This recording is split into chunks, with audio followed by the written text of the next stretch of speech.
সালমান ফারসি রাদিয়াল্লাহু তাআলা আনহু আলীকে ডেকে ডেকে বলতেছে, আলী, ও আলী শোনো গো, আলী শোনো শোনো, দরজা খোলো। দরজা খুলে দেওয়া হলো। সালমান ফারসি তার মাথার ভিতর থেকে একটা আনারের ঝাঁকা নামালো, একটা একটা করে 9টা আনার ফল দিল। আলী বলতেছে, ও সালমান ফারসি, এই আনারগুলো মনে হয় আমার না। বলে কেন? কয় আমার হলে তো 9টা হওয়ার কথা না, আমার হলে 10টা হওয়ার কথা। কারণ আমি আল্লাহর রাস্তায় একটা দান করেছি, আল্লাহর ওয়াদা এক দান করলে নাকি 10 হয়। সালমান ফারসি চিন্তা করলো, হায় হায় কি আশ্চর্য কথা।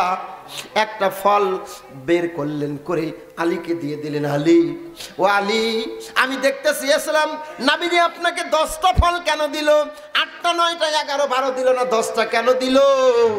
বুঝতে পারলাম। আলী বলতে, সালমান ফারসি রে, আজকের দিন আমি আল্লাহর সন্তুষ্টির জন্য ফকিরকে একটা আনার দিয়েছিলাম, আল্লাহর ওয়াদা এক দিলে নাকি 10 হয়, সুতরাং 9 আমার হওয়ার কথা না, আমার হলে 10 হবে।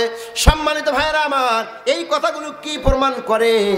আল্লাহ পাক বলে, বান্দা, আমার মসজিদ মাদ্রাসা ইসলামের কাজে তুমি যদি 1টা টাকা দান করতে পারো, আমি আল্লাহ তোমাকে 10 টাকা দান করে দিব। সুবহানাল্লাহ। এবার 8 নম্বর পুরস্কার আল্লাহ পাক বলছে, বান্দা শোনো, এবার আরো তোমার জন্য পুরস্কারের কথা বলবো, সময় নেই। 261 নম্বর আয়াতের মধ্যে আপনি চলে যান। আল্লাহ পাক বললেন, 1 টাকা দান করলে আমি আল্লাহ তোমার আমল নামায় 700 টাকা দানের সওয়াব দিয়ে দেই। সময় নাই, কোরআন আয়াত আছে বাকারার 261 নম্বর আয়াত, বাসায় যাবেন দেখে নেবেন। এখানে এক্সাম্পল দেওয়া হয়েছে, একটা দানকে, একটা বীজের সাথে একটা ধান থেকে 60টা শীষ হয়, একটা শীষে 100টা করে দানা থাকে, একটা বীজ থেকে 60টি শীষ হলো, এক একটা শীষে 100 করে দানা, তার মানে একটা বীজ থেকে আল্লাহ পাক 700 দানা দিল।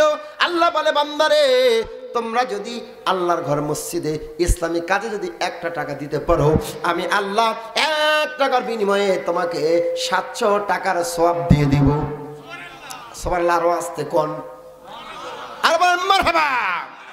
9 নম্বর পুরস্কার আল্লাহর নবী বলে, আল্লাহ রাস্তায় দান করবে যারা, কঠিন কাল কিয়ামতের মাশারের দিন, যেদিন কোনো ছায়া থাকবে না, আল্লাহর আরশের ছায়া ছাড়া কোনো ছায়া থাকবে না, ওই আরশের ছায়ার নিচে আমার আল্লাহ এই দানবীরকে জায়গা করে দিবে। মারহাবা। 10 নম্বর পুরস্কার আল্লাহ পাক বলে, বান্দা শোনো, 10 নম্বর আনন্দের পুরস্কার, মজার পুরস্কার, পুরস্কারটা হলো বান্দা, আল্লাহর ঘর মসজিদে দান করলে আমি আল্লাহ আমার ওয়াদা তোমাকে আমি আলা জান্নাত, উচ্চ জান্নাত, জান্নাতুল ফেরদাউস দান করে দেব। জোরে বলেন মারহাবা। সোনার ভাইয়ের, আমার আব্বা জানেনা, এই যে দানের 10টা পুরস্কারের কথা আপনি শুনলেন, আমার আব্বা জানেনা কর্তৃপক্ষের নির্দেশ কর্মে আপনাদেরকে জানাতে চাই, এখন 12টা বাজতে আর 20 মিনিট সময় আছে, আমার প্রায় 1.5 ঘন্টা আলোচনা হয়ে গেছে।